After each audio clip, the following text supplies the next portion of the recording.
I know, but Did you get it for, December, did you get it for December. Superior Court? South Or District. yeah, me too. Keisha got it for December. North. Keisha got it for North and she didn't have to go either. She's like, how do you get it for Oh. South District?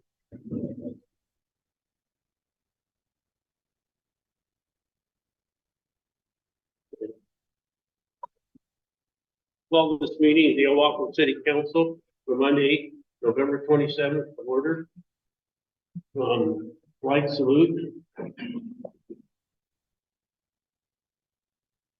I pledge allegiance to the flag of the United States of America and to the republic for which it stands, one nation, under God, indivisible, with liberty and justice for all. Will the administrator call our roll, please?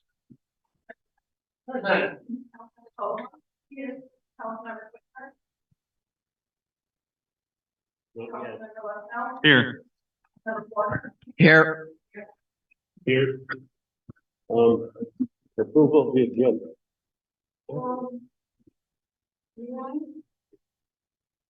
To the agenda, okay, okay.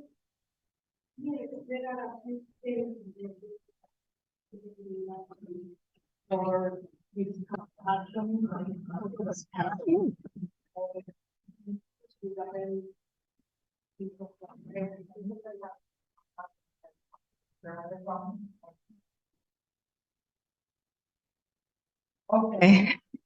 Yeah, Yeah, maybe, I don't know if it is just a correction, adding to that point or two. One of them is in our little minutes, and the ones for that are listed here for November 13 on page 2. And I think it's just an oversight. this is approval of the agenda, Yeah. not the consent agenda.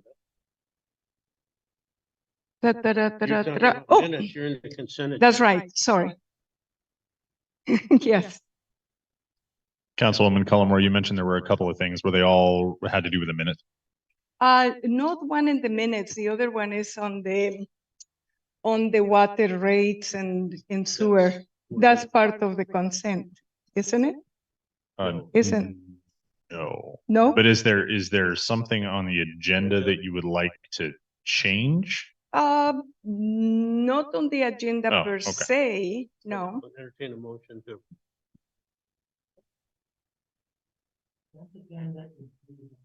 Right. Oh, yes, then definitely, yes. Is the entire thing. Yeah, no, it's on the consent agenda. Motion to approve the agenda. Second. A motion approved to set, accept the agenda. All in favor? Aye. Motion made by Matt Lesnell, seconded by Gary Forner. Okay, consent agenda. You got to change, you want to make the consent agenda? And it's just a simple correction. And that is on page 2 of the November 13 minutes.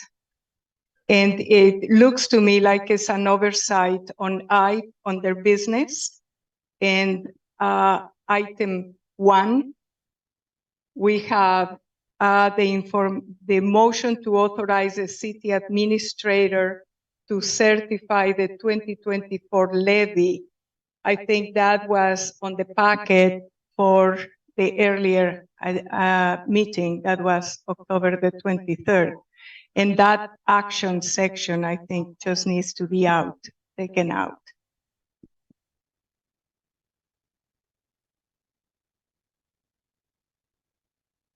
It is just seems to me that it's an oversight, nothing big or important.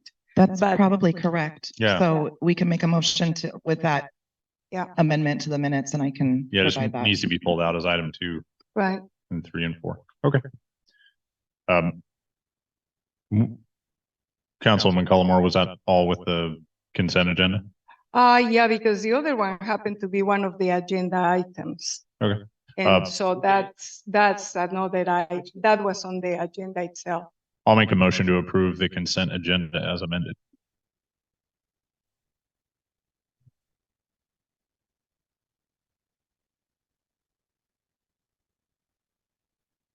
No, that would be to pull that out as item I2. So it'd be I1, 2, 3, and 4.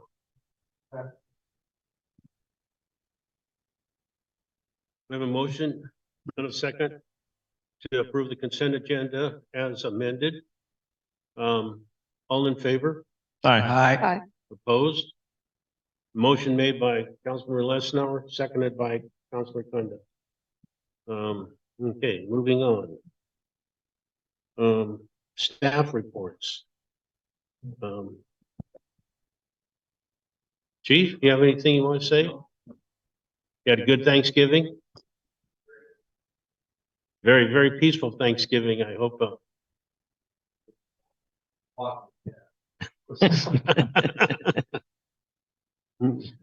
Okay, thank you. Treasurer? Anything to say? Okay, council reports. Councilor Kunda?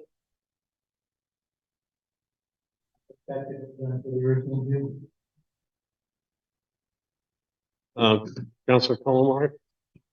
Same, there is not much. I did attend the Community Resources Fair that Peninsula Poverty had set up together with the Health Department, and that's basically it. Everything else is routine. Councilor Lesnar? Nothing to report. Councilor Corner? Nothing to report. I'm sorry, I'm Here. sorry. May I go back? You forgot. Yes, I forgot. You only get one chance. Okay, I'll give it. You attended the Port Commission meeting. Yes, With attended me. the Port Commission meeting. And one of the items that actually was of concern to me at the time was the port had made an amendment to the share parking agreement with the DJHCC Foundation.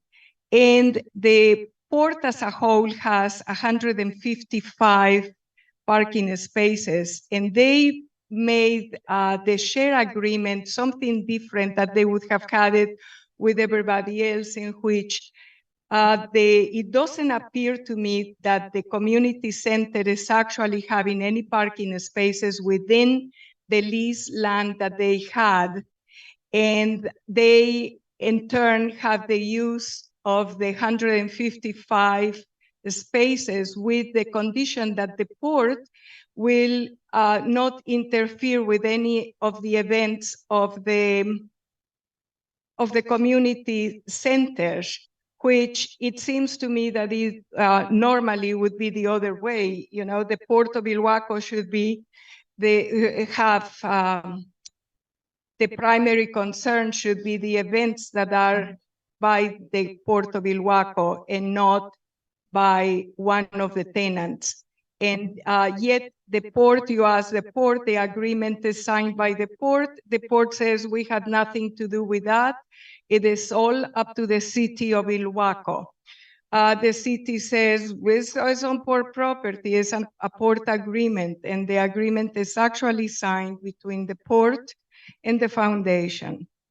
And so that was the only point that, to me, in my mind, I would be questioning. And that's about it. Thank you for allowing me to come back and report on that. Thank you. You made one mistake. Yeah. The port does not, the port has more than 155 parking spots. They have 607 parking spots. The 155 parking spots are on the lot in front of the Dillon Foundation between Advent, Advent Pearl. and Pearl. They So- had their 155, and so I'm repeating what the contract That's said. That's what they're contracting for, not any of the others. So just leave it, let's leave it there. Okay, at this time now, we're going for mayor's report. I guess I just gave my report. I was at the Port Commission meeting also and heard everything that Margarita heard. Right. I no, I attended another meeting, but I can't remember which one it was, when it made that big of impression. So anyway, I hope everybody had a good Thanksgiving and enjoyed it. And so 911. oh, that's right. And we have another one coming up next Friday, the 8th. Thank you. That was an important meeting. Yeah. Just second, that's the one that was in the paper about that. The dispatchers want to join a separate union. Okay, any comments of citizens and guests present? Do you want to let me go with Don, you want to wait, let the Zoom go first, or do you want to go first? You want to let Zoom go first, or do you want to go? This doesn't talk. No, I got one, somebody, Debbie will speak. I don't know if anybody's got that. No, that's fine.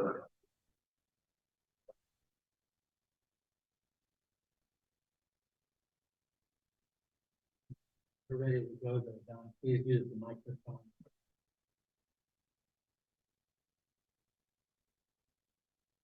Thank you, Don.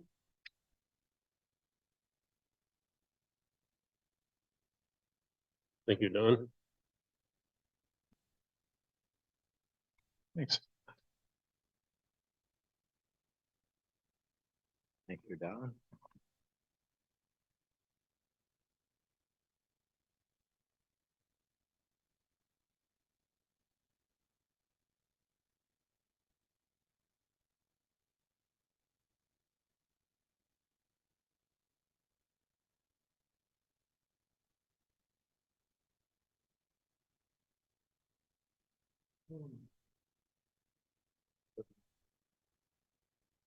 I have something called open letter.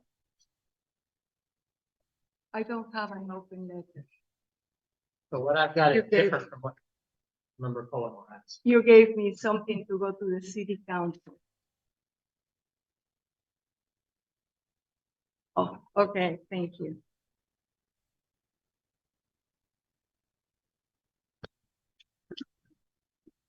Well, today I'm here again. On November the 13th, I came to the city council. I was in regard to a letter that I had sent to the mayor, and I delivered copies to each council member at the same meeting. However, since I was addressing the city council during public comment time, no one responded. The only response that I had was from the mayor telling me he didn't believe that there was anything he needed to respond to. I still think I deserve a response and an explanation. I spoke during the public comment time, and evidently that's not the right way to be able to discuss this. I was told I had to go to the city hall and ask that my concerns be put on the agenda. When I went to city hall, instead of being helped to get on the agenda, I was told to get out of the office or the police would be called and I would be removed. So I left. I then wrote the following letter, which I sent to the city administrator with copies to city council, the mayor, and it read, "Dear Holly, I would like to put an item on the agenda for discussion. I hope it can be discussed and then move to business for a vote. What steps do I need to take to make this happen? Please send me information here so I can put it out. Thank you." It was sent on November 15th. As of today, November 27, I have yet to receive not only no response to my letter, but I have received no acknowledgement that anyone had received the letter. I can't find the answers by going to the city meeting and addressing you during the public comment. I cannot answer by going to City Hall. I cannot get answers by asking you, my elected representatives, through email. I think it's time that the city government, our government, begins to understand the openness and transparency are the roots of democracy. I'm still here waiting.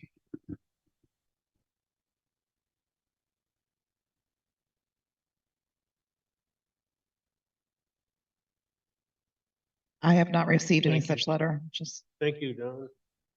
to be clear. Okay, Debbie? Debbie, you have your hand up?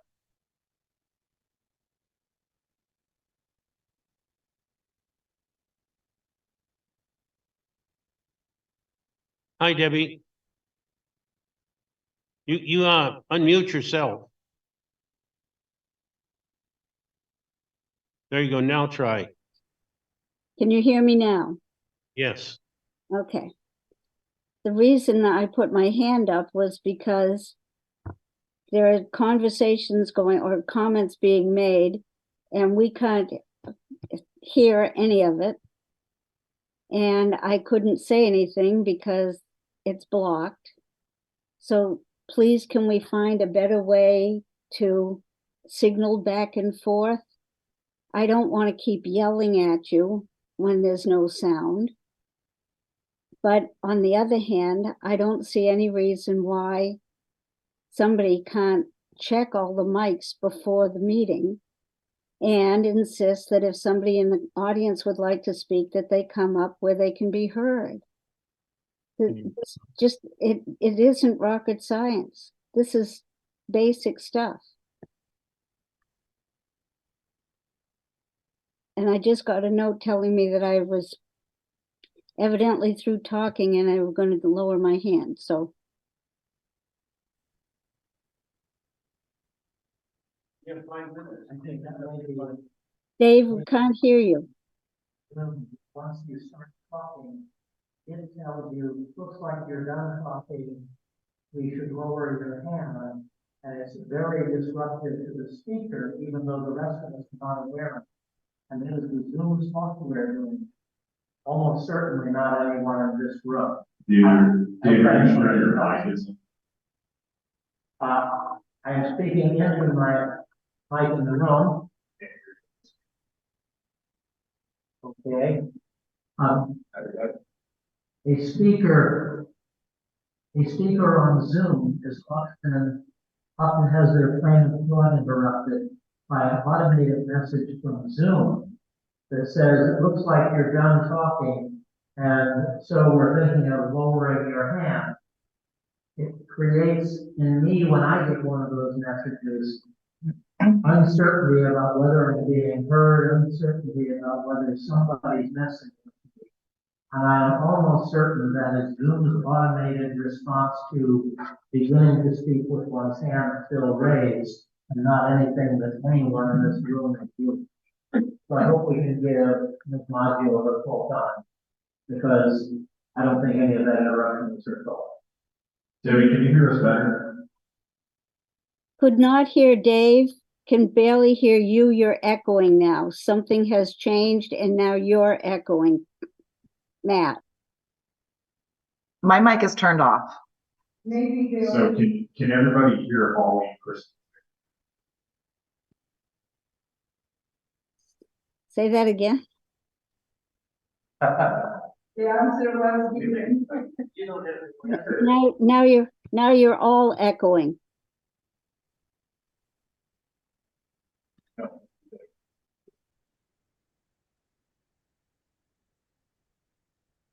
Okay. But earlier we couldn't hear Holly. So it's either or, and that doesn't seem like a very good solution. Schedule Jared on the next meeting. Same as system. Same system. Select. Same system. And that little box popped up so that it was my cam when I plugged So, it in. select same system up there. Sure. That one? And that For creates the mic. Holly's computer. Unplug it, plug it back. That seems to be- We like it.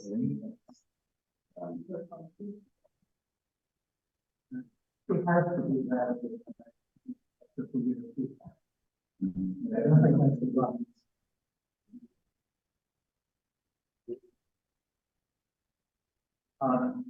Yeah, let's try that one more time. Can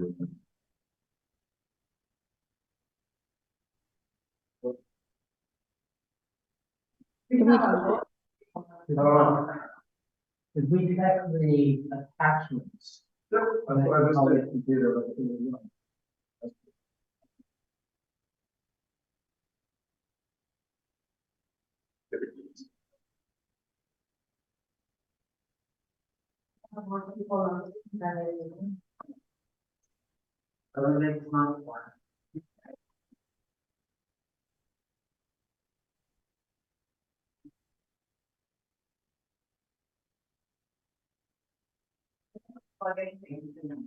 No, I'll talk about one more.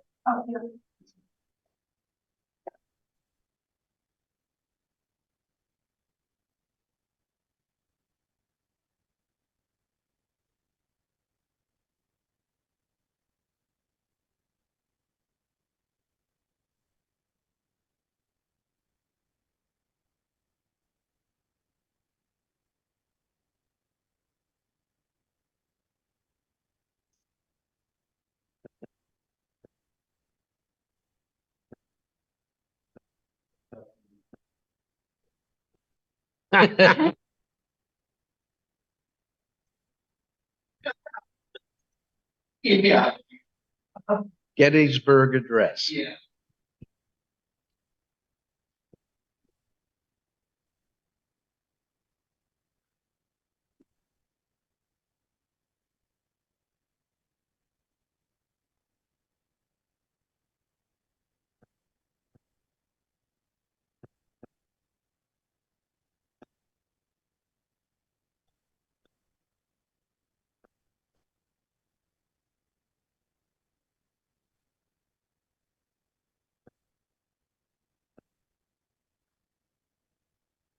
Okay.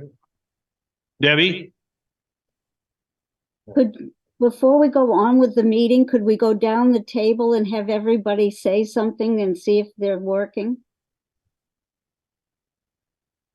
Because Dr. Cundiff was, Matt's still trying to see if he can fix. okay, good, thank you.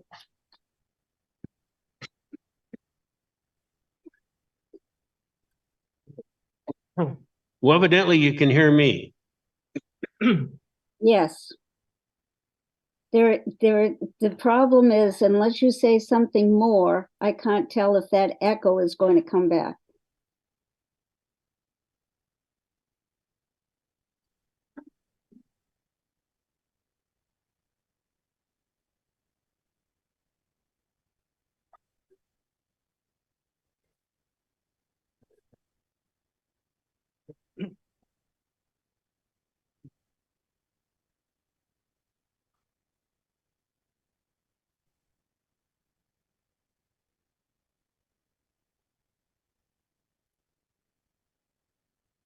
Right now, Debbie, can you hear us? I can hear you. Could we go down the table and have everybody speak? This is Dave Cundiff, Council Member 1. Thank you. Margarita Collymore. Get closer to Two. the mic, Margaret.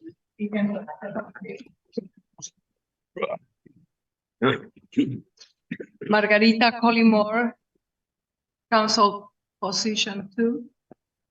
Yes, Yeah, I think we're fine. We can move on. Okay, did you have any more you wanted to say, Debbie? nope, thank you. Okay, thank you.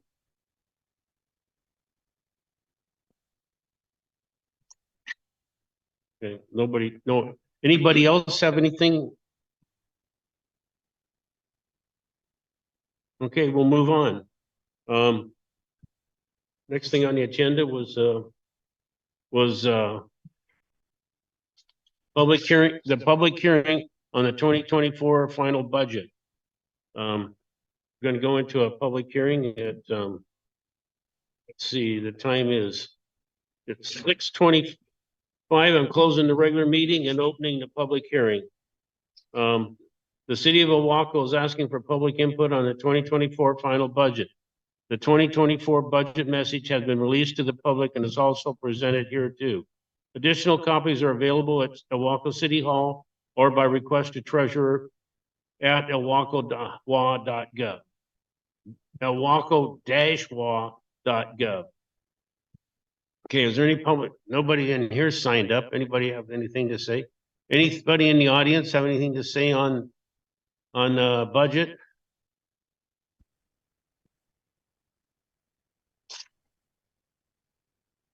No comment? Well then. I will, at 6:26, I will close the public hearing since there was no comment. Okay, moving on.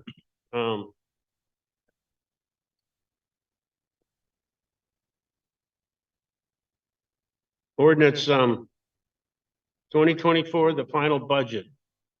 Okay, the city council is required to pass a budget ordinance and to legally adopt the budget for next year. Discussion, the 2024 salaries have been updated and included 3% COLA. A salary and benefit package for a full-time fire chief and an additional full-time employee in City Hall have been included. An annual 5% increase in law enforcement contact has been incorporated. Water rates will have a $1.25 base rate increase, and seasonal consumption charge will remain year-round. Sewer rates have not changed. Okay, the proposed budget will be used as a guide for the ensuing calendar year. And this is been approved by the mayor and city works, water and public works and the fire department have all had a say in this. We had many meetings before this. Okay. I don't know if it's this one, Marguerite, or the next one on the Water rates. the water rates that you want to say something on. Well, it's actually, in this one is the 2024, actually on both, for the final budget. And there are several things that even though we already have discussed them, there are some changes that come in. There are questions that were not satisfactorily understood by me, and probably they were understood by the rest, but not by me. And one of them, I have a list of them. Let me see. I can begin with not the salaries, but the water rates that have the base. Where are you? I wish I would know the page number because I only have the printed. Let me go back and see if I can get the printed. The packet would be probably, if I remember right, it was around page 50 something. So if you're looking at from 57 onward, you're going to be in the next agenda Yeah, item. it's the next agenda. The other one, then it was before that one. The only thing that's in the budget amendment is Excel spreadsheets. Councilor Conde. Mr. Mayor, because the water rates feed into the budget and not vice versa, I would like to ask if we could consider these two in the opposite order. If we could amend the agenda at this time to consider the water rates first and the budget next, it seems to me the order would be a little more logical, and we would be able, by discussing that component, to know what we're doing with respect to the whole. Thank you very much, Mr. Mayor. Okay, we're just basically we're going to discuss the budget tonight, but I guess we can move ahead. We can. I was expecting do- both to do be them, tonight, do Mr. the Mayor. utility rates. But I was asking to flip the order within tonight's agenda. One of the things that part of my comment is that we continue to the communications not coming on a timely manner, at least for me, because I would have to read and find out, since this is not something that I'm completely familiar with. So I need to be able to have more time to review documents and not just particularly on a Thanksgiving weekend, be able to access them during the weekend. That didn't give me enough time to look at at all the points that I would want to see, because it's not, there are several things that in the budget that water rates to begin with. If I begin, I was trying to find out if they were correlating and to explain the rate for how much it would be for 1 or 2 inches, that I couldn't figure out the math that was used on the increases. And one of the things I didn't know is if we had done an economic research to find out the economic position of our residents and how many would be stranded by the increase. I know we need to have increases, but if we did an economic study and where the increase we are, they say that it is going to increase the budget, and that for the water fund by 52,000. And that, as we're relying on the base rate, or where is the math for that? Is the base rate the same as usage rate? And I also had other questions as to who determines the meter weight for the sewer. What's a normal household? Is that based on occupancy or on what? Marguerite, There are too many no, wait a minute, I don't want to questions. interrupt you. Yeah, But can I ask you a question? sure. When we had our meeting on this, why didn't you ask some of these questions at that instead of Because they waiting? were presented, the documents, the papers are presented at the time of the meetings. So or we read the documents and try to think on what are the questions that we have. The problem is persistence. Is the persistent problem that we don't have sufficient time to review the documents before coming up with a decision, or being able to analyze the questions that we may have, like the ones that I was having here. And as you see, my document I just got a printout of this, and all those pink little slips are the ones of questions that I have. Barely enough time to properly even read the document. And that is that I find that I cannot come up with a responsive, reliable vote. I cannot be asked to vote on something for which I have not had enough time to study, because I suspect all of these things come from time. Every year you use even the same form to renew it, so it's nothing new.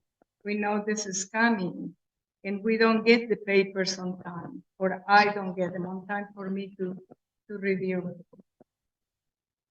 So that's why I was kind of happy when I heard that perhaps we could go into completing the discussion on these items rather than expecting to vote on them.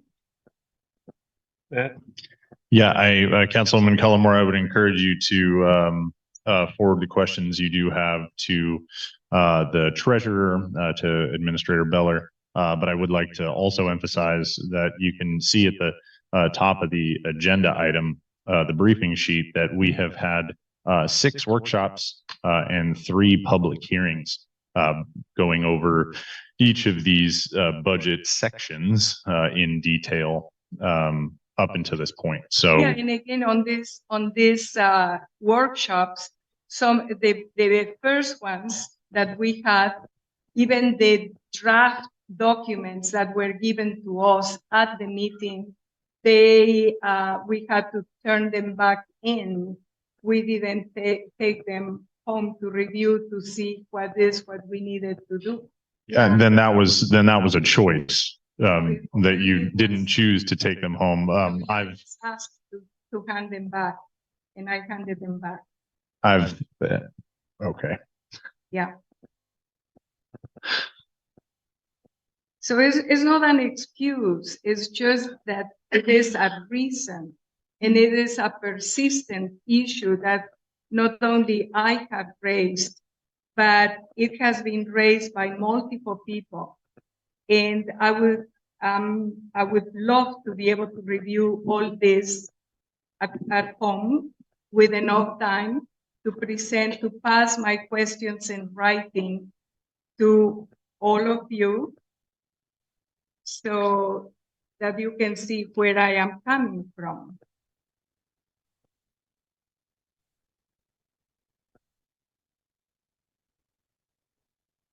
Mr. Mayor, my recollection of those workshops that I was able to attend in a flurry of reschedulings, which were nobody's fault.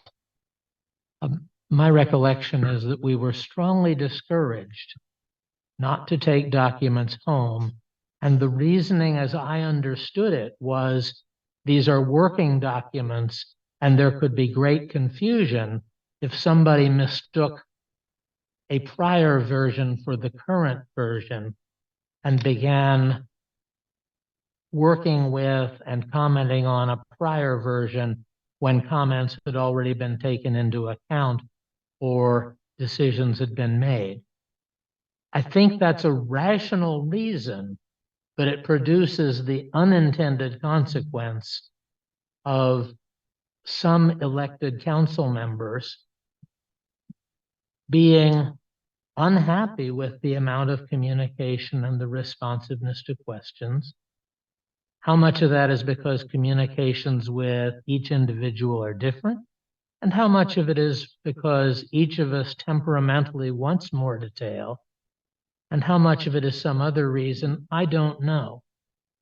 But I do agree with Councilmember Cullimore that such discussions as we had in the workshops have not consistently been followed through with closure on the points being made.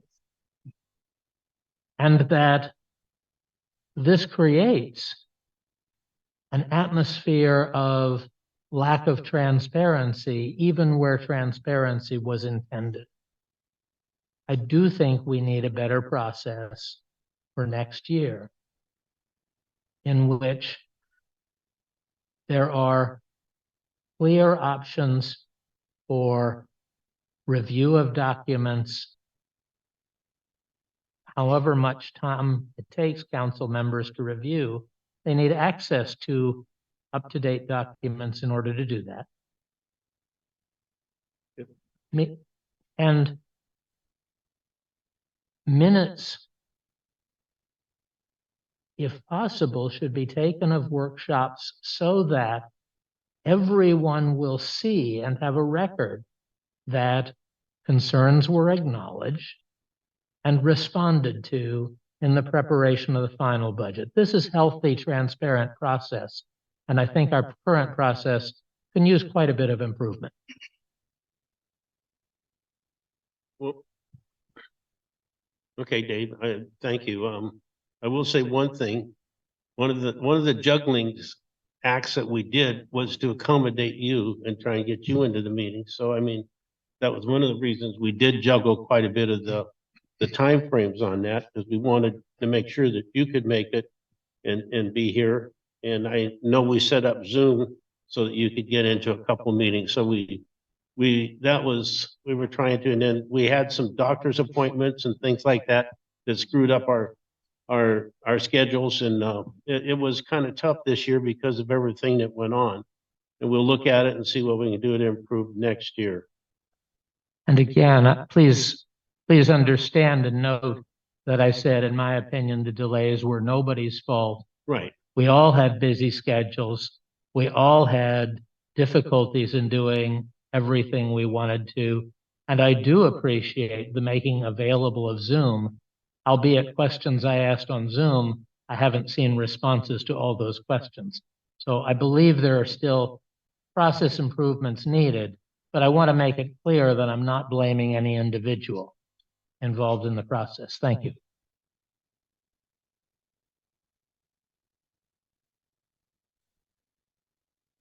So where are we? I'd just like to say that I've had the time to review the sections of the budget, and I've brought up a number of different items to Administrator Beller to receive clarification or to acknowledge and make sure the math added up to what we discussed during the workshops. And I received a response to those, so thank you.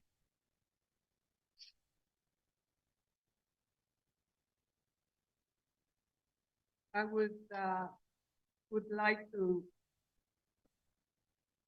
suggest that we continue. Are you making sure you? Let me see. Oops, it went down. Okay.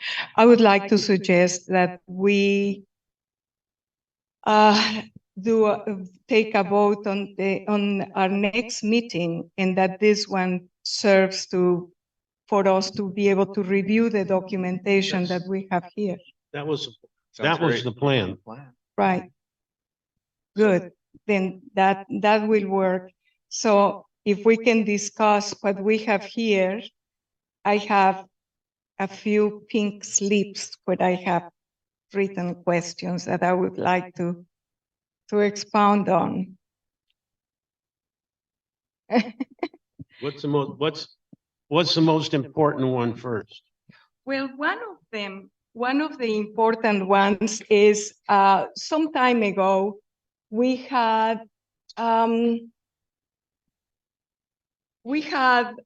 reviewed rates, the water rates. We were trying to, the water connection rates. We were talking about those new businesses with exceptional value. And since we could not come up with what an exceptional value was, then Council Member Lesnau withdrew the table his that item. But that item is pretty much identical to the one that we had passed for sewer connections. And one of the things that I asked at that time was how many connections have been issued. And at that point, it was none. That had never been used. So why, if we were not able to come up with what an exceptional value was, and to be able to describe it, then it's identical to the water. So why not to go back to that sewer ordinance or whatever it was? I have no idea how you would call it, but go back and review it and rescind it, because it doesn't apply. No, it's not in here, but it is on sewer rates. Wait a minute. It applies to this. If we look into these questions, it is not a direct item, because here in utility rates, we say there are no changes to the sewer rates, but we come and talk about connection charges for both sewer connection charge, and I want to see if that is going to include not exclusion, but the particular special treatment to those new commercial businesses that would be coming in with the sewer connection charge, because they would bring special value, but we don't, we are not able to explain what is a special value, because every business would be a special value, as are the residents. May I just state that in the workshop for the water and sewer rates, I did explain that I included 2 new 5/8 residential connections into the water revenue. And if Councilmember Cullimore would like to remove that revenue, then we can increase the rates further. No, that is Yeah. not the case. That is not how it was. It was that for new commercial entities, not for individuals. You're confusing. Can we let her finish her sentence, please? That for new commercial businesses that were coming in, we were going to be having that had a special value or an extraordinary benefit. Is that in there? No, but it applies to it. No, that is correct. We do have the potential revenue Right. from the 2-inch connection meter at the DuPay building included in the revenue for next year. That has not yet been paid for. Yeah, sheet 409, line 14. So I don't think that section, since we didn't know what was an extraordinary value or a special value, commercial value, or value to the city for one, we couldn't apply it to the other. So neither one of them should be extended the special treatment to commercial entities that are coming into Ilwaco. Because when an individual is coming to Ilwaco, they are also bringing the revenue. They have to pay for their connection charge. I don't see why, if we couldn't figure out special value, we are going to extend it and not repeal or take out of the books that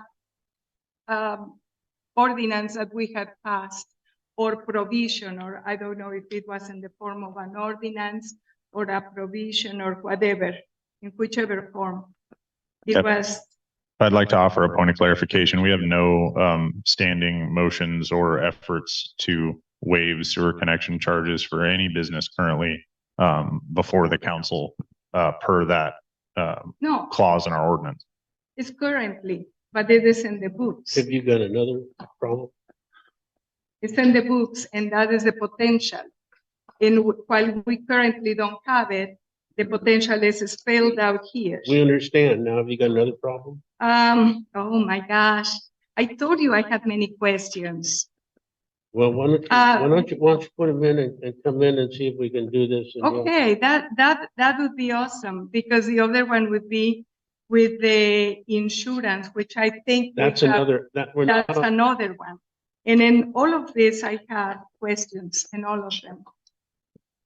And that is after a very superficial reading.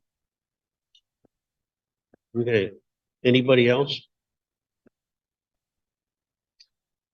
We'll move this forward to, Councilor Palmer, hand up. Thank you, Mr. Mayor.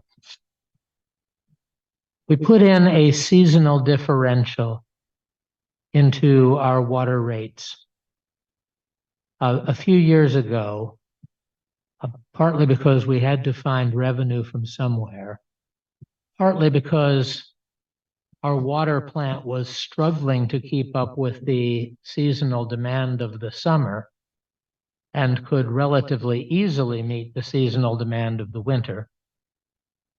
And partly because we wanted to align as far as possible the rates charged with abilities to pay. And the lowest ability to pay for water will clearly be our year round and not our seasonal. No residents.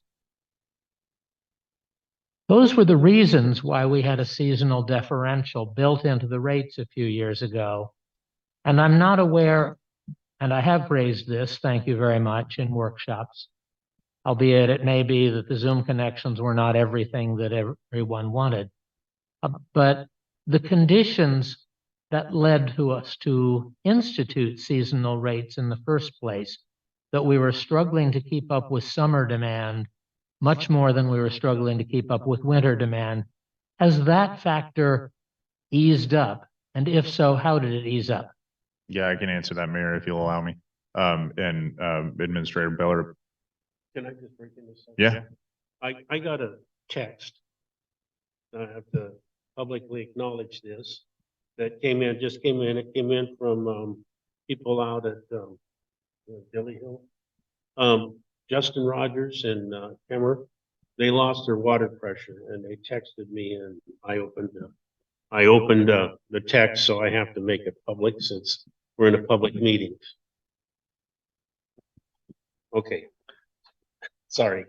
Thank you. Yeah, I believe so. The feedback, when the conversation, when we were chatting during the water meeting or the, water rate workshop, water budget workshop, was that, Administrator Beller has noticed that the seasonal occupancy, it isn't as different as it had been. We are, fairly, stable or stagnant rather, between our high season and low season via our full-time occupancy. And the other big factor for that was Jesse's, when they were doing their heavy processing in the summertime. Safe Coast isn't operating quite the same. So the demand there is less than it had been in the past. Had been when we first adopted that off-season, high season rate differential. Thank you, Mr. Mayor Pro Tem. I would note that those are excellent reasons why we might be struggling less on a seasonal basis than we were. However, they do not amount and did not amount at the time we had this discussion to a statement that we are indeed struggling less. They are simply a statement of conditions that might lead wise people to speculate that it might have improved. So let me ask directly, are we struggling any differently to produce all the water to meet summer demand than we are struggling to produce all the water to meet winter demand? And there are many factors that could go into that. I think you're wording that wrong. As far as producing, I don't think we've ever had a problem producing the amount of water. I thought it was also a discussion on putting some additional, taking some burden off of year-long round residents and looking at a seasonal charge for vacation homes when they were occupied. Right, and it wasn't your finding that wasn't the either the seasonal rate and full-time residential. There wasn't that big of a difference there. We've determined that there's maybe 14 seasonal homes in the system. Right. Okay. And so I would say that maybe struggling isn't the right word. We're not struggling to produce good, clean water for our residents. It's that we have some high dollar expenses hitting this year. Two of them being the water systems plan update, as well as the water meter replacement. Their systems and equipment expenses that we're running into, not necessarily treatment expenses as we had been in the past when we implemented those changes. Is the leak that we had, for instance, on Stringtown one of those? I'm not familiar with the leak that you're talking about. All lost water has an effect. That's why we need to put in new meters. That's why we're going to new meters and everything.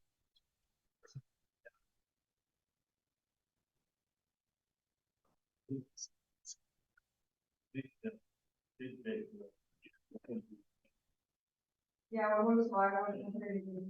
that particular had been included into these figures or not yet, or that is going to show up later. Because I know it was a big. You can't put lost water if you don't know how much you lost. You can't charge for it. You lost it. You lost that revenue. So I mean, right. That was my reference. If it was that loss, we already were. So, but that isn't. What's the next? Where are we now? You want to move on to the next item, and you're going to send questions in or come into City Hall and. go over this a little bit? Mr. Mayor, We're gonna. I wanted to state my understanding of the reasons why we were having such difficulty previously.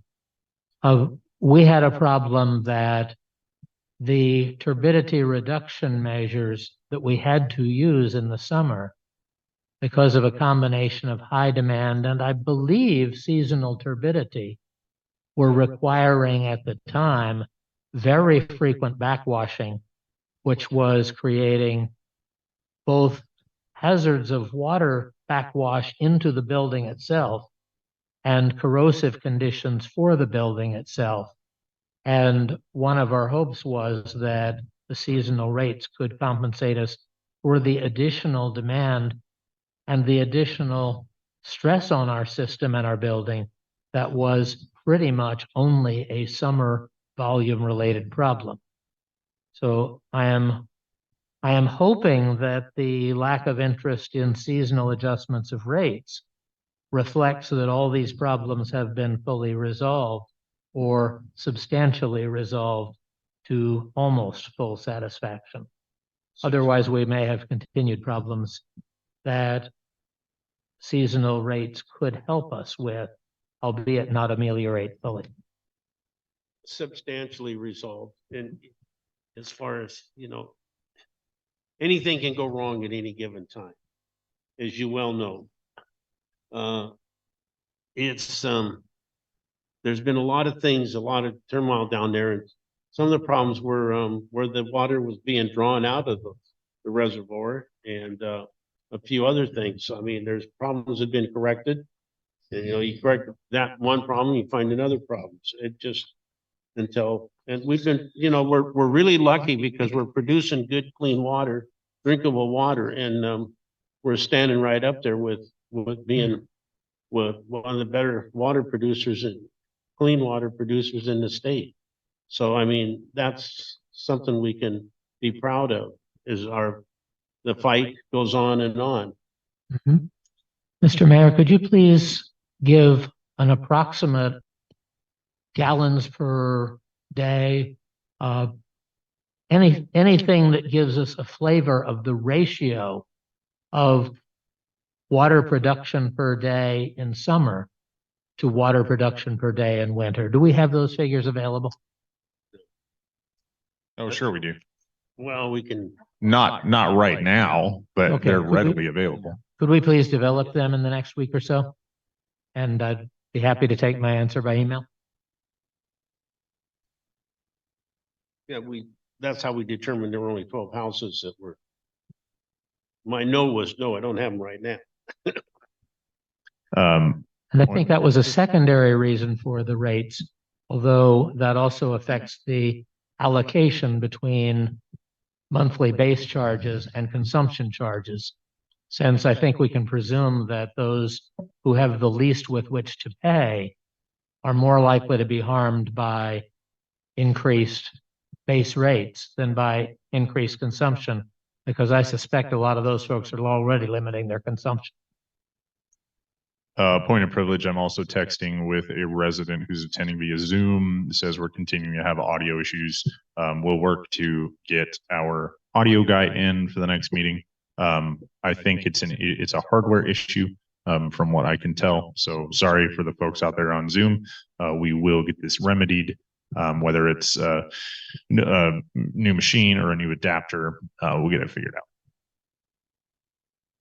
Thank you. Debbie has her hand up.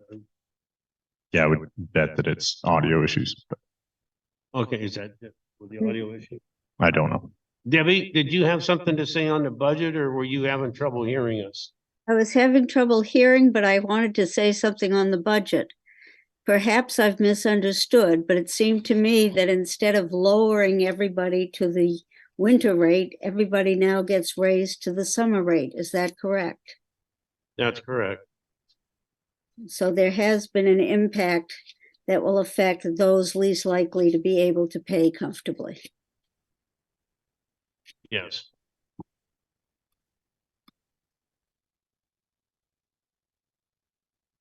Anything else? for tonight that we can't solve later? Well, maybe we can take a look at that, and see if the increase in the math, whether we were relying on a base rate, and how can we, how is our math working? Is it a base rate, a usage rate, and determining the weight for, there are too many things. So I'll give you all those. Also the CS and gallons, and how we are calculating all that. And if it is a commodity charge. So, yeah, I don't know if we happen to have an economic study of the city as to being able to find out how those of less stable resources are going to be affected. We are budgeted for a water. What is our plan? Water. A water system plan update. I believe Councilmember Cullimore is speaking to a utility rate study, which would probably be another $100,000 or $150,000 that we would not be able to pay for without adopting a new water system plan, so that we could look for possibly funding that somehow. We need the water system plan first. And like I was gonna say, any study like that, you're talking probably $100,000 that would be better spent probably putting in the plant till we get our new meters up. Matt?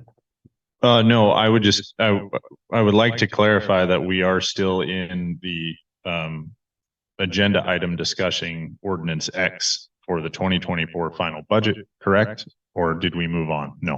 So we are still discussing that. If the conversation is going to continue to center around water rate increases, then I would like to move on if the rest of the council would agree.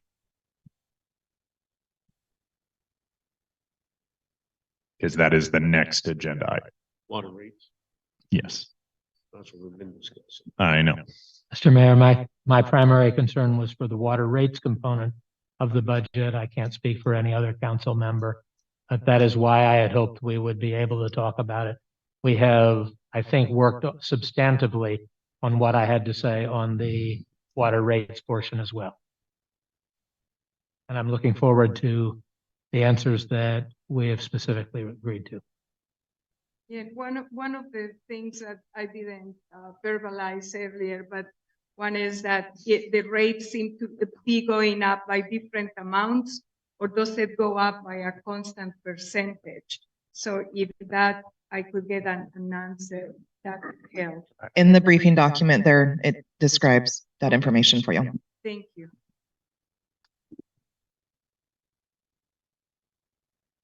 Okay, we're ready to move along to the insurance renewal. No, we're going to talk about the water right now.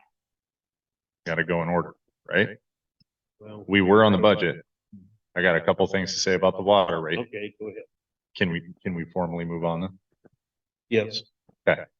So thank you, Administrator Beller, for preparing the showing the percentage increase based on the scenario of the water rates, the 125 increase of the base rate, and the peak season consumption rate, resulting in $5.88 per 100 cubic feet, and $12.13 for all consumption over 20,000. One of the items that we brought up during the workshop is that Councilmember Cundiff would like to see how our discussed scenario, which was a modification of the 4 presented to us, resulted in an increase to the quote small, medium, and large household scenarios that Administrator Beller had prepared for us. So part of the briefing materials today presented before the meeting, you'll see that the small household is seeing a 6% increase from 2023, medium household 12%, and large household 15%. Councilmember Cundiff, I hope this satisfied the questions that you had.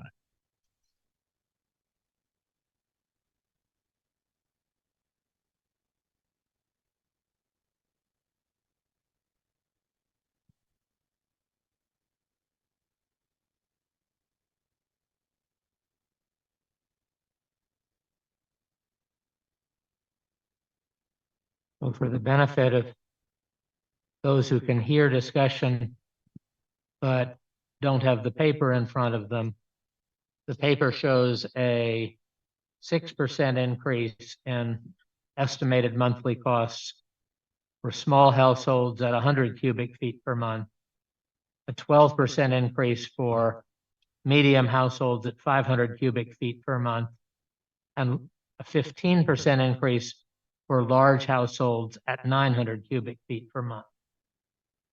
So it sounds as if the bulk of the increase is in fact targeted on those who appear to have the highest consumption rates, and thus hopefully on those who have the most ability to pay, although that correlation is not exact. Am I reading this correctly? I'm seeing some nods. Thank you very much. And thank you, Administrator Beller, for preparing this analysis. I have a question. What does a small household constitute? What do we consider a small, medium, or large household? So it's all it's all on that sheet. It's all based on consumption rates. It's based on 100 cubic feet a month for a small household, 500 cubic feet a month for a medium household, and 900 cubic feet a month for a large household. That roughly corresponds to a single or couple, a small family, and a larger size family. Thank you. Or a family that chooses to spend a lot of their money on water to irrigate lawns or gardens or whatever. Right. Which would also be fine with me. I think that's a reasonable targeting. Albeit I'd love to do even more to make our water rates affordable for small, low consumption households. But this at least is rational in its effect. And we are hitting, as I mentioned before, the water systems plan update, as well as the new meters every 10 years. We just happen to be in one of those replacement cycles. Those are being split between water and sewer funds equally. And we are using excise tax revenue to help offset the expense of the systems plan update. We're also using PCOG money to help offset that substantial expense. So we are moving money around from other funds. We are not relying solely on a rate increase. And we have tried to increase the rate such that it is less impactful, splitting it among the base rate and the consumption. And that the water systems plan update, that will help us through active members of the council and city staff apply for grant and loan funding to help pay down some of the debt and fund these greater improvements specifically to the dam, water treatment plant, and wastewater plant. So did I understand that we do have an assistance plan in the city to help those with very limited resources? No. Okay. We don't have a plan internally in the city, but we do have resources that we refer people to that are with the county level. Is that based on income or on how do you look? That would be a question for Samantha because she handles that with the utility ratepayers and with the departments that she works with to get them assistance. I'm sure that it is based on some sort of financial need. Okay. Oh, thank you. Okay, now I'm ready to move on. Gary, you're pretty quiet. Oh, yeah. If I'm not mistaken, the money we're moving around is all from funds within the water. Do we have to pay these funds back with interest? That's what I was getting at. This money's being moved out of funds that we don't have to pay back. We don't have to pay back with interest. If we took it from the sewer fund, we'd have to pay the sewer fund back with interest as a loan. So are we, thank you for the clarification, Mayor. Are we, this is a question to the rest of council. Are are we comfortable moving this forward tonight? Or do members of the council have additional questions specifically regarding 2024 utility rate and connection charges? I would like to see a specific number for the ratio between water production in summer and water production in winter, and a discussion of how the ratio does or does not justify abandoning the seasonal rates that we desperately needed a few years ago due to the conditions that applied a few years ago. Okay, so moving this forward then to the meeting, what is it, the 13th, I believe? December 13th, as well as the final budget adoption. December 11th. Thank you for the clarification. Right.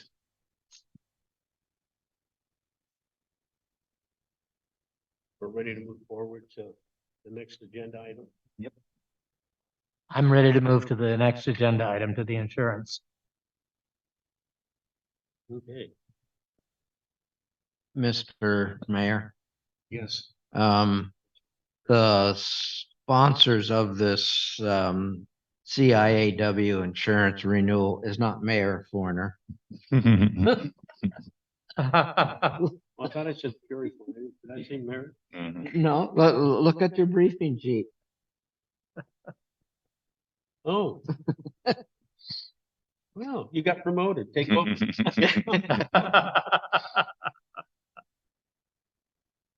On your last took 3 meetings, you get promoted. Yeah, right. Yeah. Okay. Was that all your comment? That's what my only comment, Jess. Oh, I thought you were saying I called when I called on you. I called you Mayor. I'm sorry. I'll make a motion to move it to business.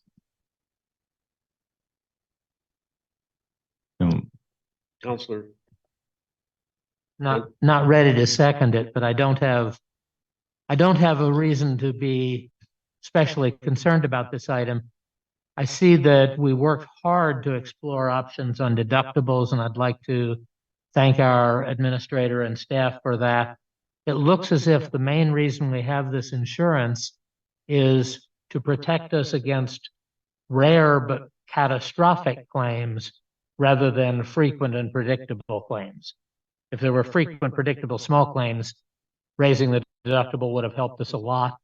It looks as if that's not the case, but I want to admire the effort.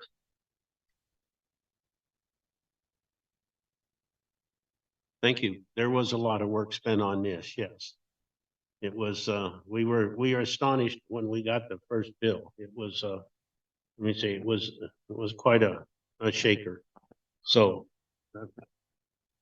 If there's no other discussion, I believe I would be ready to second the move to business. Okay, I have a motion and a second to move the insurance claims to business. The the 2024 claw insurance renewal. Motion made by Councilor Lesnell, seconded by Councilor Kunda. Okay, all in favor? Aye. Aye. Opposed? Hearing none, we're now in business. Mr. Mayor, I move to authorize the mayor to renew the city's insurance coverage with CIAW for the annual renewal period beginning December 1st, 2023 in an amount not to exceed $151,997 with broker services provided by Propel Insurance in an amount not to exceed $15,200. Second. I have a motion and a second for the mayor to renew the insurance company with CIAW for renewal period beginning December 1st, 2023. Motion made by Councilor Lesnell, seconded by Councilor Kunda. There's no further discussion. All in favor? Aye. Aye. Opposed? Absentees? All in favor. Thank you. The next agenda item is a Kruger Trot water line easement.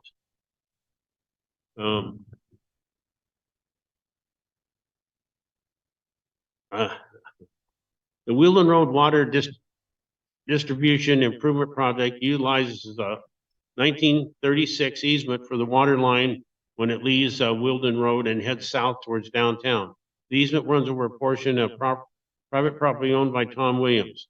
The new water main is located partially outside of private property owned by Tom Williams. The new water main is located partially outside of the 1936 easement and encumbers approximately 432 square feet of additional property.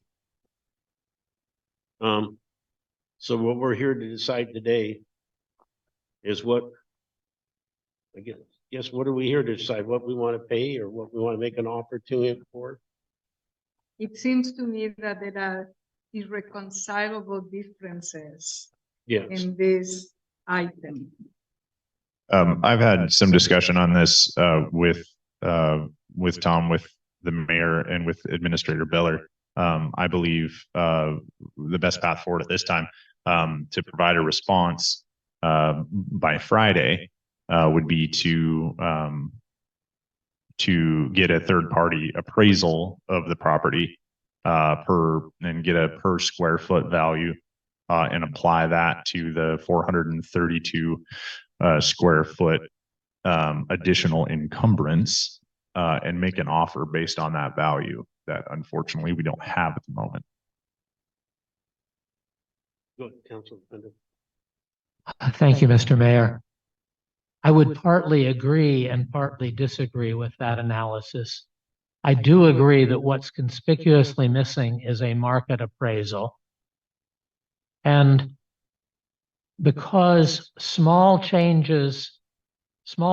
changes in the area of a lot can result in large percent changes in the value of the lot, I would recommend a method for this and future cases that we ask the appraiser to appraise the lot before the encumbrance or addition or whatever it is. In this case, it's an encumbrance, but to value the lot before the encumbrance and after the encumbrance, which, since there are subjective factors involved, means we need to be especially careful to select an appraiser who is both highly knowledgeable about local conditions and very, very impartial about local people. That's a tall order, but I believe it's doable. And this will probably result in larger payments when we take encumbrances, and that's fair. It will probably also result in larger payments to us when we vacate rights of way and grant acreage or square footage to lots, and that's fair too. But I would argue for the difference in value of the lots before and after the proposed change, rather than a square foot price.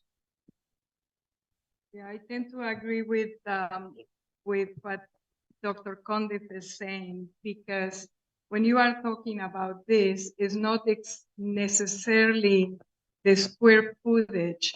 It appears that there are many other reasons why this is before us. And one of them could even be engineers or whoever did was working that line, the Weldon Road line.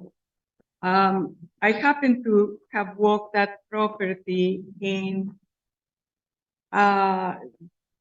it's number one, is a fabulous view from up there. There are many things that I don't think it is my place to comment on. But yeah, we need to have a careful assessment.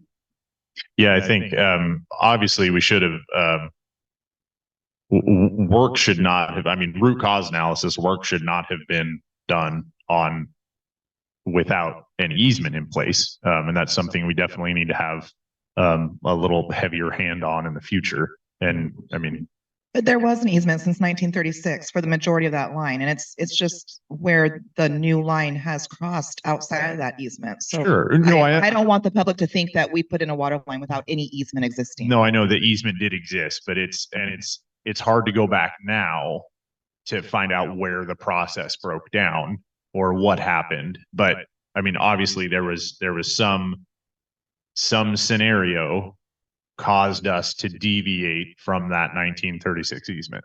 The last conversation you and I had way back when was, where is this? I talked to Tom.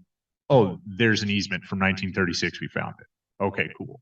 And that was kind of where I ended it. That turns out a little bit prematurely, but there was some deviation there, and it's like, and who was in charge of monitoring for that deviation or interpreting that? Was that T. Bailey? Was that GNO? Was that Scott Corsi? Was that the mayor? Was that someone else?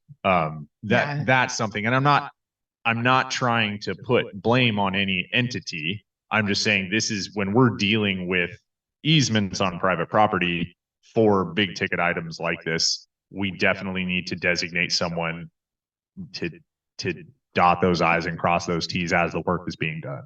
There has been ongoing discussion since it was discovered that there would have to be an additional area that was encumbered by the water line. So there has been discussions ongoing for over a year. Okay. It's not like we just discovered this yesterday. Sure. No, I understand that. But still, like, that, to me, in my opinion, that is a stop work until those documents are signed. Whether that being realistic or not, probably wasn't. And that's my opinion. So Wasn't the final payment settled at the last meeting for us? Wasn't that before us in the last meeting? that wasn't regarding The easement. that wasn't regarding it had nothing to do with the easement. No. Well, you know, when the Wheeldon project began up there, this issue with the easement came up that early. And there were some problems. And it was never the city's problem. And having another city, in my experience, take property at a rate that my brother and I thought our property value was, I think Matt has a very good point. We should get an independent person to come in and look at that 432 feet. Mr. Williams may not get what he wants, but at least he's going to get some money for it. Well, and to Councilmember Cundiff's point, there is, for lack of a better term, an opportunity cost that we can better capture as well. Administrator Beller, do you have any idea how much an appraisal of that sort would run? I would imagine that would be at least $1,000, maybe 2 or 3.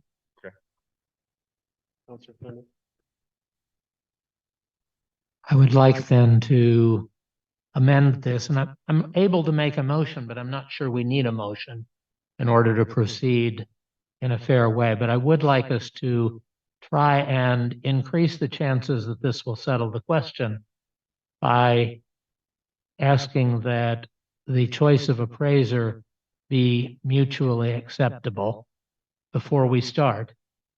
And I do think it is fair that the city commit itself to paying half of the cost of a fully independent appraisal. I would argue that we should pay 100% of the appraisal. I could see an argument for 100% since it was city action that made the need for the appraisal occur. Right. At this time, I think we've all kind of sort of settled on the appraisal idea. I trust the. Do we want to see appraisals? Do we want to see appraisers come back? Do we have to send this out to bid? How does this work? No. Okay. Wouldn't have any procurement requirements. I think that I would have to obtain an estimate. If we're going to pay 100%, that would be that's okay too, but maybe an estimate if it does go to a 50-50, an estimate of the cost and the time. Yeah, absolutely. I would make a motion to, author. Oh, I guess I'm gonna make a motion to move it to business is the first thing to do.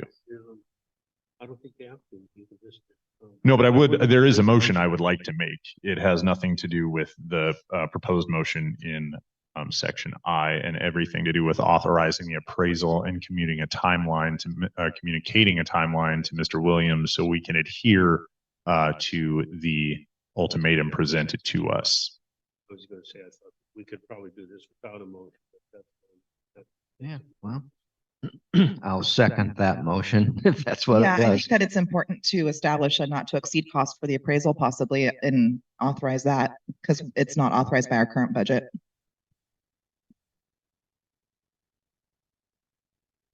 Okay. Would you say that again? I have a motion and a second. Just to move it to business. Oh, to move to business. Move this to business.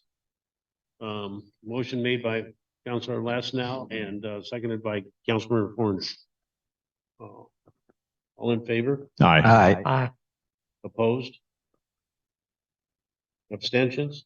I think I heard an aye from Oh. Councilmember Cullimore. Yeah, I said an I didn't hear it. Okay. Yeah, could she use her microphone when she votes? Because I can't hear anything down here.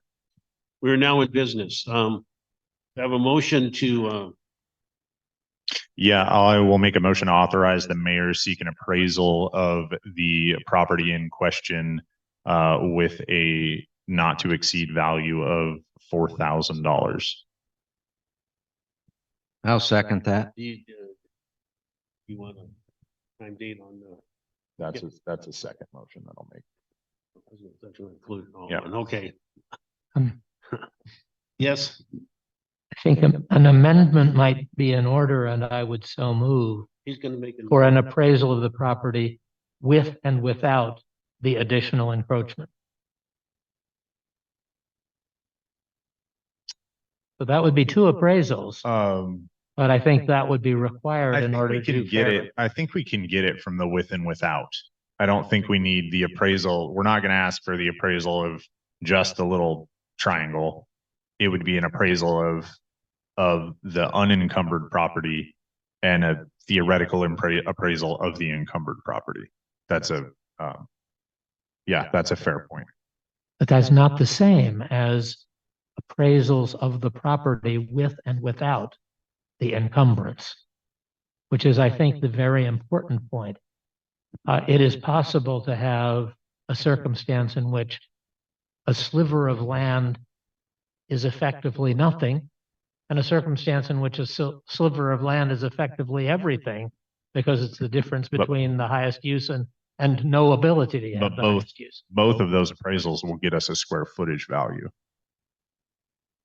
Administrator Beller, did you have a comment? Every appraisal, the purpose of the appraisal is to determine the characteristics of the piece of property and therefore come to a value based on the characteristics that are unique to that property. So if we ask them for an appraisal of the 432 square feet that is additionally encumbered, it's going to take into consideration improvements, neighborhood, view, all of those aspects. I don't believe that it's necessary to have an appraisal of the property and then a second one done of just the piece to determine what the difference is. That the very purpose of an appraisal is going to take that in consideration.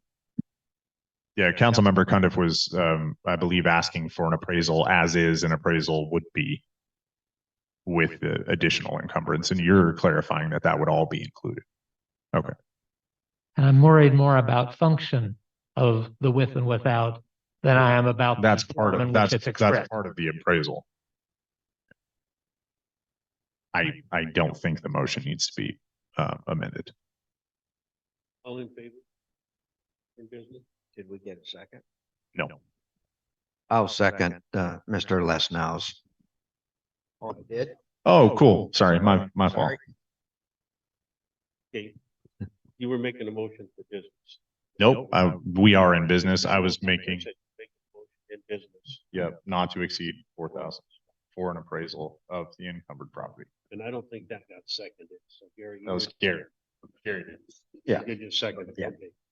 What didn't get seconded is my proposal for an amendment. And as long as the result comes back Yes. usable for a with and without comparison, I'm going to be good.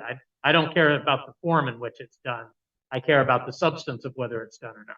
Yeah, I'll lean on Ms. Beller's real estate expertise on that one to coordinate the appropriate appraisal. Okay, all in favor of the Aye. motion? Aye. Opposed?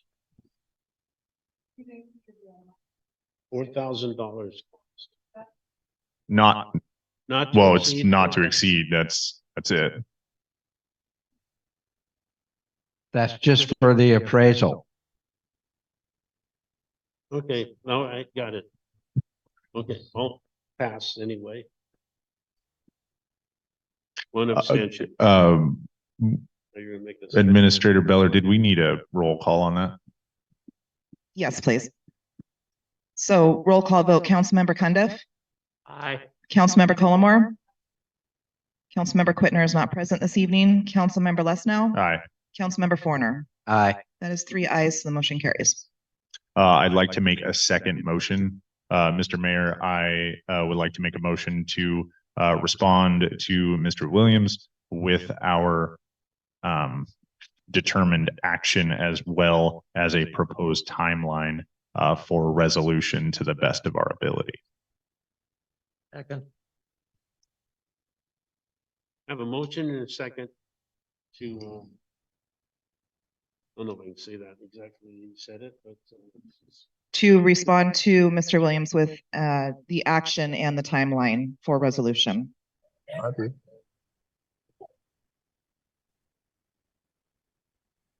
We have a motion, I have a motion and a second. Motion made by Councilor Lesnow, seconded by Councilor Fenda. Any further discussion on that motion? All in favor? Aye. You don't need a, like, that's not money. Nope. Okay. That puts that one to rest Well, for now. not even close. Not even For close. tonight. We'll wake it up tomorrow morning. And this appears to me to be a fair process for everyone. And I'm proud of us. Okay. Wilden Road, substantial completion. Okay, we don't have to have the water line satisfied to have this, resolution to pass. The background overview, in order for the Wilden Road Reservoir Rehabilitation and Distribution System Improvement Project to close out from the USDR-RD funding, the city council must execute a certificate of substantial completion. Okay, specific details relevant to the issues, pros, cons, alternatives, and any other discussion making details. Authorization of the resolution will allow for the final retainage payment to be made to T. Bailey and payment to Gray and Osborne for engineering amendment 3, which we passed, that we said we'd pay them at the last meeting. T. Bailey has satisfactorily completed the punch list items and the city accepts the project as complete. The project was completed within the total budget cost as funded by both USDR -RD and CDBG fund. Reviewed and approved by our attorney, Josh Stillman. The city administrator and engineer has looked it over. And all we need is a motion to close this out and we can say this one's. Mr. Mayor, is there any monetary amount for this completion, this resolution? What do we have? There is, oh geez, E1, it says the final retainage payment to be made. How much are we retaining? We are not retaining anything. We are authorizing the release of the retainage that was held from T. Bailey's total contract price. So I believe it's 10% is held back until everything is complete. Well, Okay. devil's advocate, can we use any of that retainage to pay for any of the issues that we have with the water line easement? No, I don't believe so. No, that's a contractual thing with the funding package that once they've filed all their final affidavits and completed the project, that we provide them with their final payment. This is to T. Bailey. The other items wouldn't even be associated with T. Bailey. It's more engineering, I would believe. Okay, I guess, I mean, this is getting into that, should we choose to have it, this is getting into a fault discussion that we should probably have an attorney present for and go into executive session if that's a conversation that we choose to have. But I would take direction from either the administrator or the mayor if that's not a conversation that we want to have, and just close out this project. This document basically states that the project has been completed and we have full access and use of the project as it was supposed to be completed, which we've had since March. But again, the project wasn't completed. Now that we know the project, I mean, the project is complete. Yes, it is functional. Yes, we have use of all the systems. Yes, they did not follow, to my understanding, please correct me if I'm wrong, the plans as described, which is why we just had the conversation regarding the easement. That would be more with the management of the project, not the construction of the project, in my opinion. Understood. Councilman Bennett? Thank you, Mr. Mayor. Looking at the punch list, I see two places where my not knowing the acronym makes it difficult to understand what the city conceded on the point of the grouting of the AC pipe. I'm inclined to trust, but I would like to know exactly what I'm trusting. What is AC pipe? Where is it located? Asbestos cement, perfect. Unable to successfully introduce CDF. Concrete into the pipe to plug it. Okay. CDF stands for concrete and, I don't know what the DNF. It'd be a slurry. okay. One of the industry accepted ways to abandon asbestos concrete pipe is very similar to what you do with an underground oil tank under your house. If that was a heating solution that you had way back in the day, it's to inspect it, fill it with a concrete slurry and cover it. Mm-hmm. Okay, and where is this pipe that we are abandoning without filling? And alongside the one we were just arguing about, Mhm. below ground. Okay, It's in that easement. and is this likely to become contentious with the property owner? Per the easement, if you go back to the previous agenda item that we were just discussing, per the easement, the city is responsible for issues should they arise from that abandoned pipe. So if it eventually collapses for want of having been filled, we might be responsible. There's an AC conduit that runs right down the far side of that road all the way from our metering station to the right in front of the new art studio there. I mean, that's So cool, that's but what that's we've done. irrelevant. I mean, it hasn't had any problems, so you shouldn't have any problems with just leaving that buried. That's been buried there for 5 years. Sure. Well, we hope the city will still be here in 200 years. That I would point out that might give us some slightly increased interest in what kind of development can go next to that easement and how close.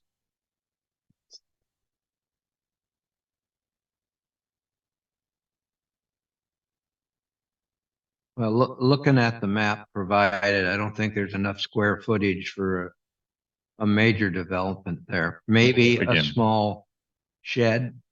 Off topic.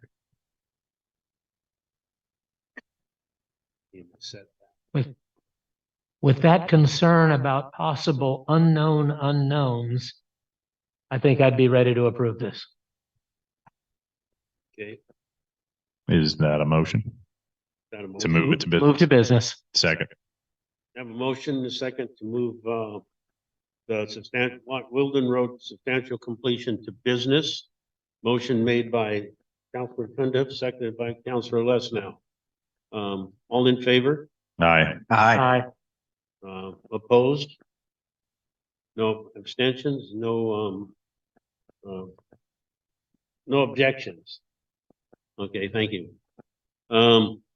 We're now in business. I'll entertain a motion.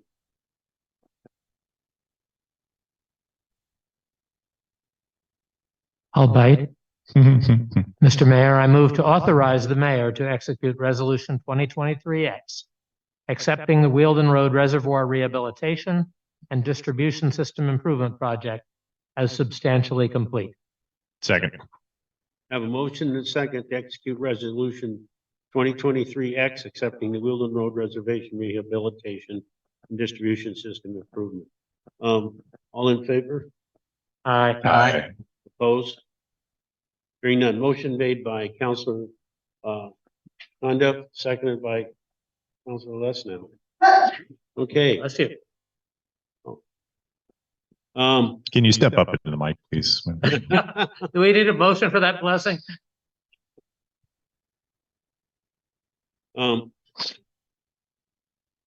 DCG Watershed Task Number 7, Comp Plan Amendment.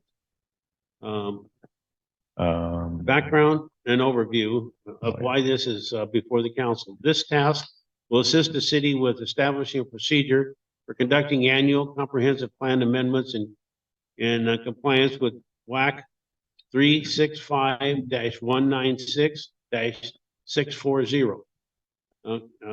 Seek details relevant to the issues, pros, cons, honors, and any other. The first phase of this task will include preparing an annual comprehensive plan. It's not moving. Amendment application form according to IMC 15-56. The proposal includes one meeting with the Planning Commission to outline proposed amendments and one meeting with the City Council to discuss the suggested amendments from the Planning Commission and city staff. Future phases of this task will include implementing ongoing annual amendments. Over the last several years, there have been several recommendations from the Planning Commission. They included site-specific zoning changes and ordinances updates, including the hearings officer and short-term rental, vacation rental ordinances, changes to the development regulations, chapter 15 of the Ilwaco Municipal Code need to also be reflected in the city's comprehensive plan. Okay, the task order is estimated at $7,500 and I guess it is now, it still is, will be included, and it is included in 2024 budget for planning services. Initial on-call contract was approved by Josh Stillman. The city administrator and planning commission has looked this over. Yes. Thank you, Mr. Mayor. I notice this is the first phase of a project that might be expensive, well past the expense of the first phase. May I ask our mayor and administrator if they could give an idea of what the full cost start to finish of the comprehensive plan amendment process might be, and whether they believe that DCG Watershed will be the best company to do that contract from start to finish, not just the first phase.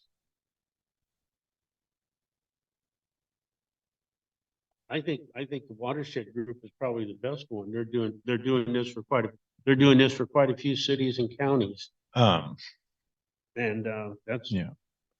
We could do a lot of the heavy lifting, either as council members or as planning commission members, proposing these updates to our ordinances, formatting them properly, identifying the ordinances that need to be updated.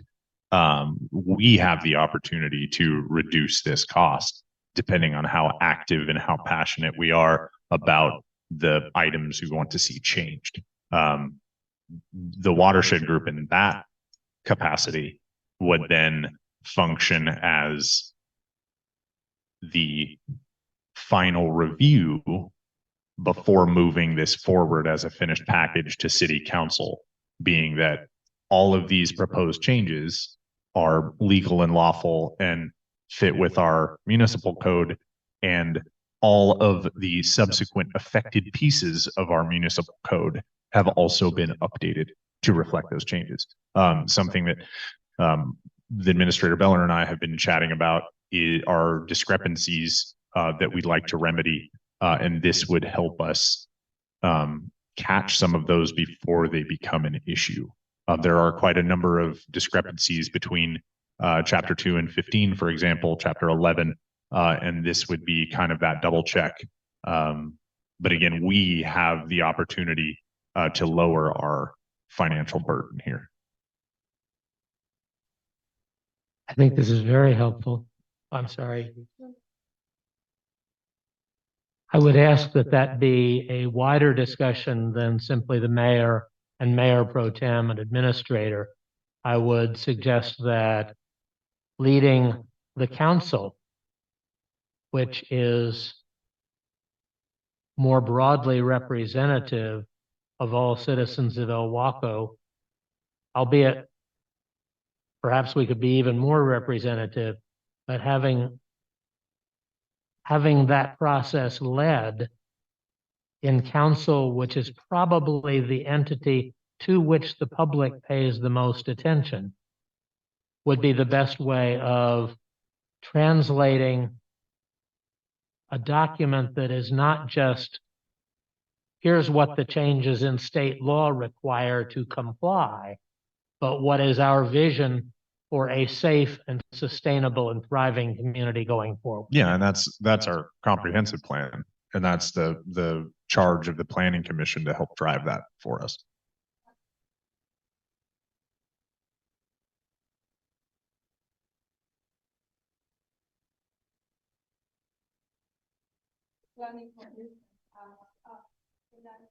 No, your microphone's not on.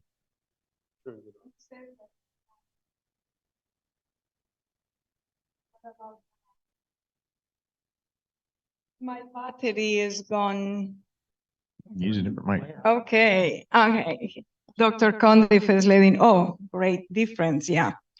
Yeah, but we really don't have a very active planning commission, one that has not been narrowed down the scope of their services. Now, one Point question. of clarification, Councilwoman Cullimore.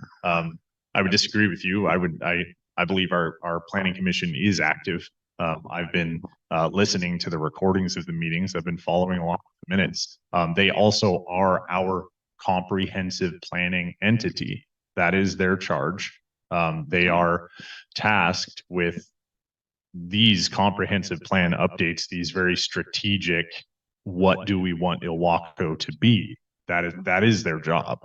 Can you tell me, for instance, since we are talking about here monies and we don't know the full amount, and you say that we could be using our resources, how much does the city spends on city planning services? And that is each item they have to work on, not as chosen the aggregate, but per item. How much, and that would include the hearing examiner, because the hearing examiner takes also a role that is That totally depends on the complexity of the ask. right.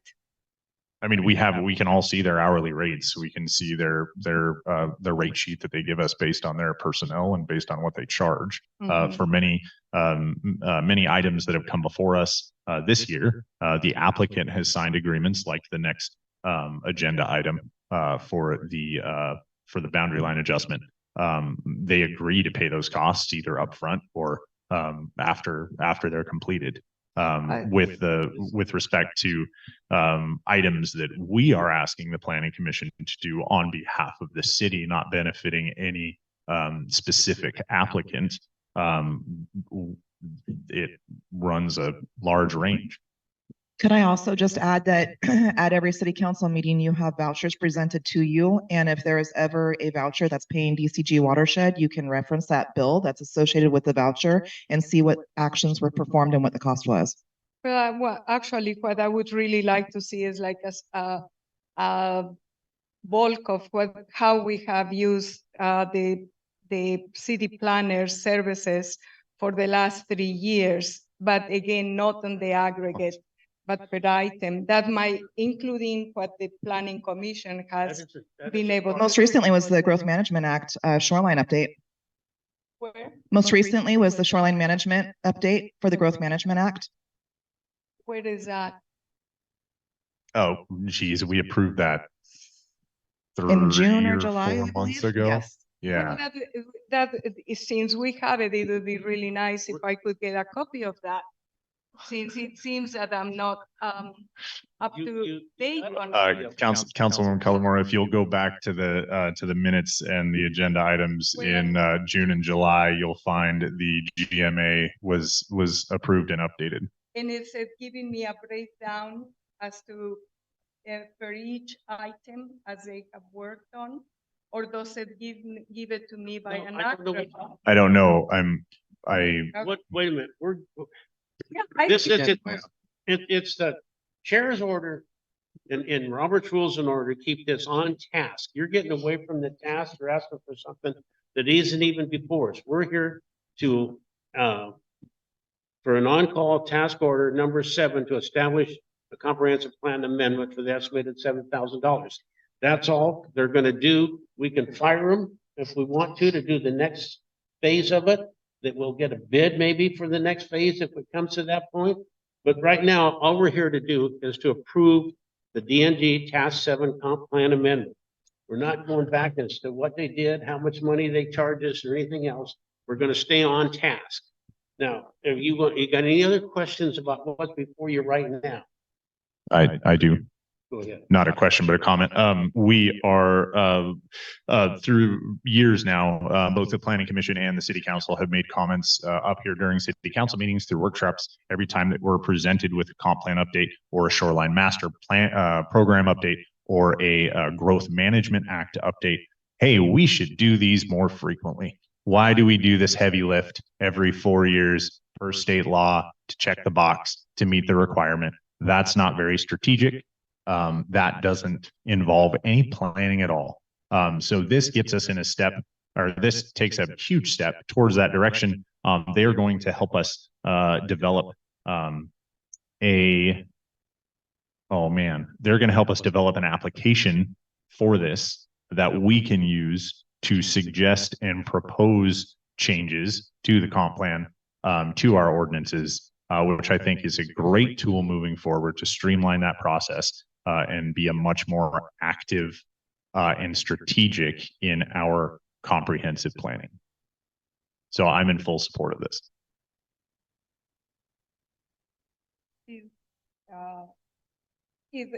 The question that was brought by Dr. Condit, that's an estimated, and how much do we have any idea if what it will be at the end is like, well, we are going to utilize resources here and there, but everything is not a plan, is not written. It's just a guesswork as to, well, we could do this, we could do that, we could recruit a person here, a person there.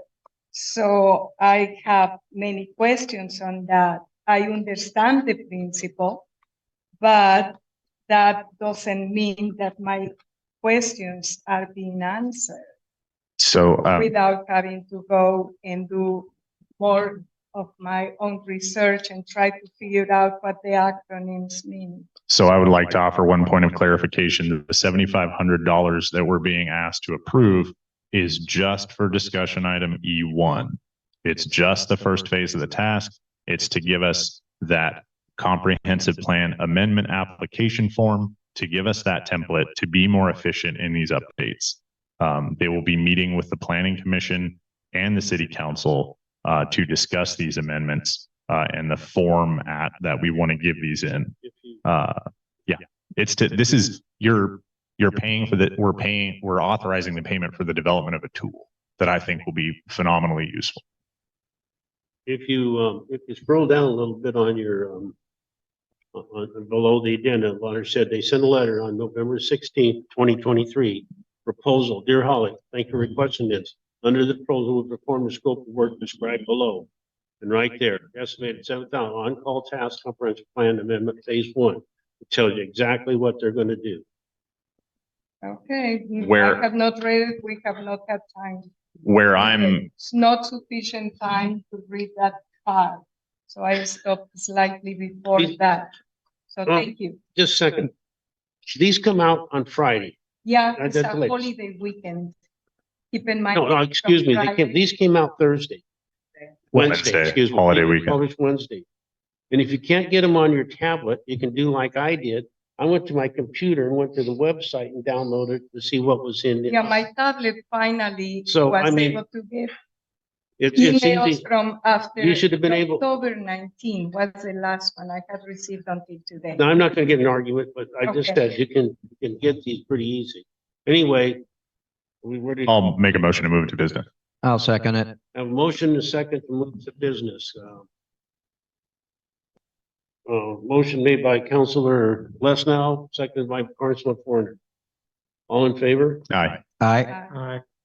We're now in business. I will entertain a motion. Mr. Mayor, I move to authorize the mayor execute DCG watershed proposal on-call task order number 7 for establishing annual comprehensive plan amendments at an estimated cost of $7,500 for the first phase. Second. Have a motion made by Councilor Lesnow, a second by Councilor Forner, excuse me, Councilor, Forner. To authorize the mayor to execute the watershed proposal on-call task force number 7 for the annual comprehensive plan and the estimated cost not to exceed $7,500 for the first phase. We need a roll call vote, Not for 24, no. not for 24. Okay, all in favor? Aye. Aye. Aye. Opposed? Hearing none? So moved. Okay, now, lastly but not leastly, the DD watershed task order number 5, how do you say their name? Leon? Lung? Like lung, okay. Short plot. Phase 2 of the lung project is to complete a short plot of parcels 73057002000. The proposal will create a new task for planning services by DCG Watershed. The second phase of the lung development project includes a short plat of parcel 73057002000 from a single lot of record into 3. The parcel is adjacent to Coastal Ridge Road and Discovery Heights.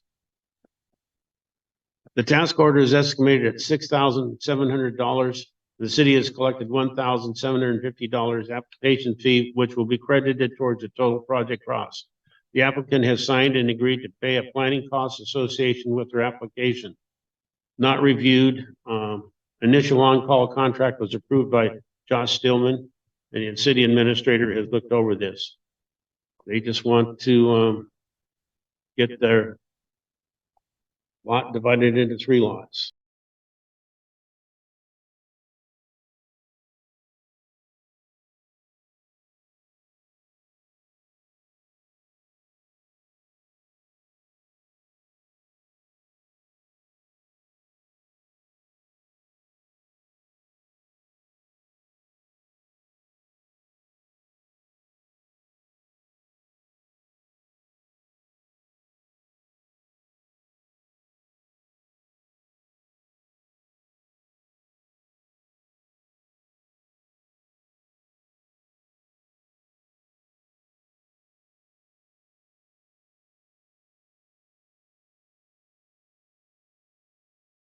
phone, That's, asking about context.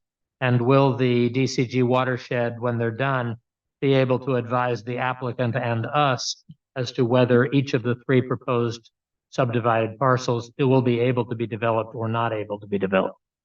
The staff report will include the points of the section of code for short subdivisions and whether or not the application meets those, and that will be reviewed by the hearing examiner and determined.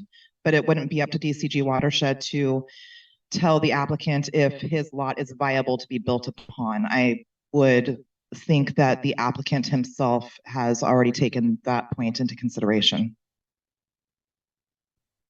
So specifically, what is DCG watershed evaluating? They're looking at chapter 15, the short subdivision requirements, and they will be addressing the application to each of the points in that chapter section, whether or not they are met. Thank you very much.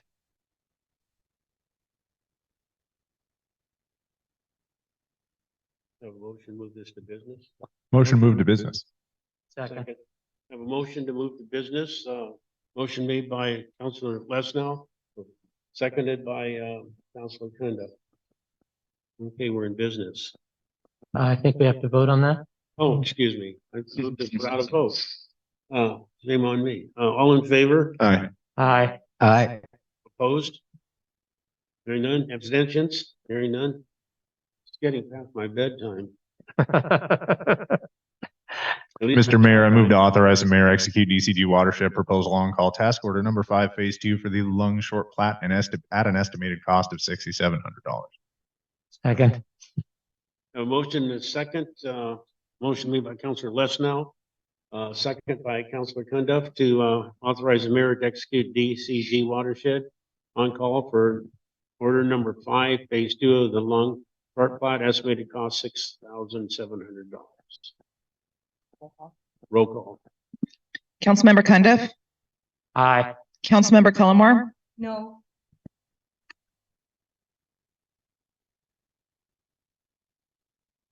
Councilmember Whitner is not present. Councilmember Lesnau, Aye. Councilmember Forner. Aye. We have 3 ayes, the motion carries. Thank you. Motion to adjourn. Motion to adjourn.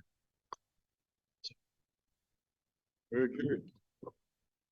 Thank you. Thank you all. A lot of very technical information tonight. Recording